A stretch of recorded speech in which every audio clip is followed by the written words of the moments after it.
She slowed down to see bulbuls building their nests.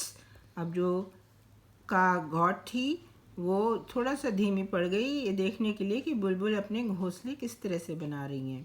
She waited quietly for a bear to lead her cub across to the other bank.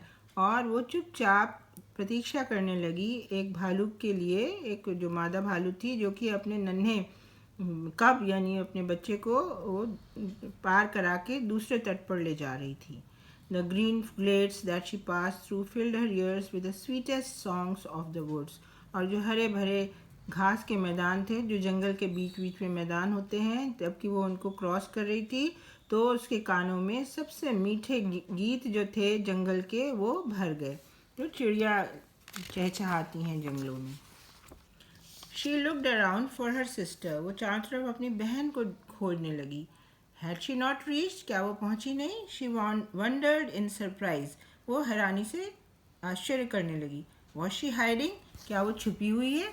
Sister you, called the gentle God. Where are you? Sister you उसने आवाज़ दी जो बहुत ही अच्छी थी कागॉट उसने. कहाँ हो? She expected Caillou to suddenly gush down and surprise her. वो ये उम्मीद कर रही थी कि कायू अचानक नीचे आएगी और उसको हैरान कर देगी. But Kayu didn't come. लेकिन कायू तो नहीं आई. Worried Carnot turned around and flowed back in search of her sister. और चिंता में पड़ के Carnot मुड़ी और वापस बहने लगी अपनी बहन की खोज में. The Khasis living in the hills looked down and saw her glittering in the gleaming sun. जो खासी जो कि पहाड़ों पर रहते थे जब उन्होंने नीचे देखा तो उन्होंने चमकते हुए सूरज में उसको चमकता हुआ देखा. ये देखिए ये खासी लोग हैं और ये जो है वो कागॉट रिवर है और ये चमक रही थी जो सूरज की रोशनी में. Rupa Tilly they chorused in wonder and amazement.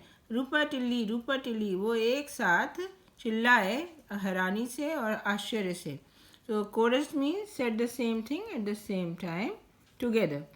And Rupa Tilly means it is a broad, flat silver necklace worn by Khasi women. Even now, a part of the Umanghat River in Meghalaya is called Rupa Tilly. तो ये रूपा Tilly क्या होता है? एक चौड़ा सा चपटा सा चांदी का एक हार होता है जो खासी औरतें पहनती हैं और अभी भी एक नदी है उमनगॉट नदी मेघालय में उसका एक हिस्सा रूपा टिली कहलाता है. कायू heard her sister call. कायू ने अपनी बहन को पुकारते सुना. She looked downhill. उसने नीचे देखा पहाड़ पे and saw her sister spreading herself leisurely over the plains. और उसने अपनी बहन को बहुत ही आराम से मैदानों में फैलते हुए देखा नदी के रूप में. She couldn't believe she had lost. और वो उसको तो इस बात को मान ही नहीं पा रही थी कि वो गुम गई थी, खो गई थी.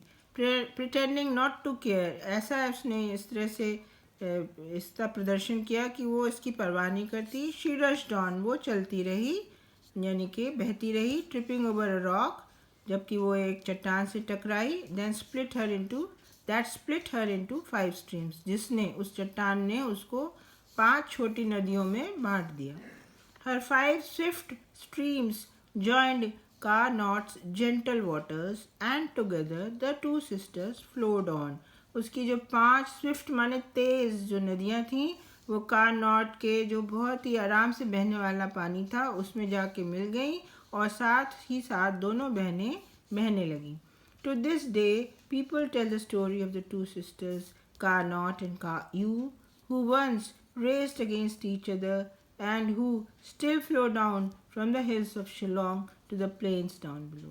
आज भी लोग कहानी सुनाते हैं उन दोनों बहनों कारनॉट और कायू की जिन्होंने एक दूसरे के साथ दौड़ लगाई थी और आज भी जो शिलोंग की जो पहाड़ हैं उनसे नीचे को बहती हैं और नीचे मैदानों में आती हैं. तो बच्चों आप लोग जो है इस लेसन का नाम और आप उसके वर्ड मीनिंग लिख लेंगे और ऑथर का नाम ज़रूर लिखिए. अब हम उसकी एक्सरसाइजेस करते हैं. Given below are a few lines from the story. What do they suggest? Take the choices you feel are appropriate. आपको जो सबसे सही आंसर है उस पर टिक करना है. तो इसको आप बुक में ही कर सकते हैं. Once when the earth was young and green and animals could still talk to humans. तो what kind of a story is this? It is not a true story. Okay, because it's a fiction. Then do you think we can? Do you think we should? Carnot hesitated. जब कार्नॉट ने कहा था क्या हम ऐसा कर सकते हैं या हमें ऐसा करना चाहिए, तो Carnot didn't think it was a good idea, right. Carnot waited for a bear to lead her cub across to the other bank. Carnot was thoughtful and considerate. Carnot जो थी वो बहुत ही सोचती थी दूसरों के बारे में और उनका ख्याल रखने वाली थी. अब हम आपको क्वेश्चन आंसर्स करा देते हैं. आप पहले क्वेश्चन लिखेंगे और उसके बाद उसका आंसर. तो सबसे पहले how did the two sisters spend there days, उसका आंसर आप लिखेंगे The two sisters played with each other in summers. When they got tired, they swam in the streams. Then second question, why did Carnot expect Caillou to suddenly gush down and surprise her? Carnot क्यों ये उम्मीद रख रही थी कि Caillou अचानक नीचे आएगी और उसको हैरान कर देगी. Carnot expected Caillou to suddenly gush down and surprise her because she was very strong and active and usually did such things. कार्नॉट जो थी वो बहुत ही ताकतवर थी और एक्टिव बहुत थी और वो आमतौर पे ऐसा ही किया करती थी. तो आप जैसे कि देख रहे हैं जहाँ कैपिटल लेटर्स हैं वहाँ नामों में आपको कैपिटल लेटर लिखना है, या आप जब भी कोई सेंटेंस स्टार्ट करते हैं तो कैपिटल होना चाहिए और उसके अलावा बीच में दो वर्ड्स के बीच में जगह छोड़िए.